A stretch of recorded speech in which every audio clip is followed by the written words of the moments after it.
Pada penutupan perdagangan Rabu 16 Februari, sejumlah bank digital memang tercatat positif berdasarkan data RTI.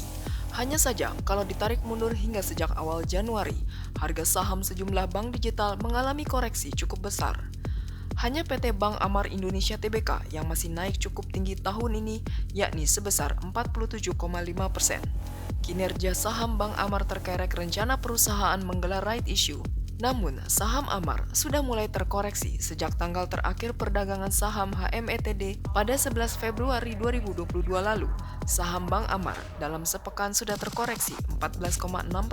Pada Rabu 16 Februari, saham PT Bank Jago Tbk ditutup naik 4,5% ke Rp15.075. Tetapi dalam sepekan, sahamnya turun 8,5% dan sepanjang tahun ini tercatat koreksi 5,8%. PT Bank Rakyat Tbk ditutup naik 8,4% ke level Rp1.415 pada Rabu, sehingga dalam sepekan naik 2,2%.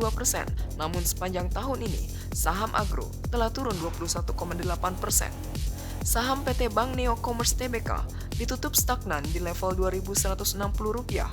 Dengan level tersebut, saham Bank Neo Commerce telah turun 17,9% secara year to date. Hal yang sama terjadi pada saham PT Bank Aladin Syariah Tbk yang ditutup naik 2,2% ke Rp2.310 pada Rabu. Tapi sepanjang tahun ini, Bank Aladin Syariah baru naik 0,9%. Adapun saham PT Bank MNC International Tbk naik 3,1% year on year, tetapi dalam sebulan terakhir sudah terkoreksi 25,2%.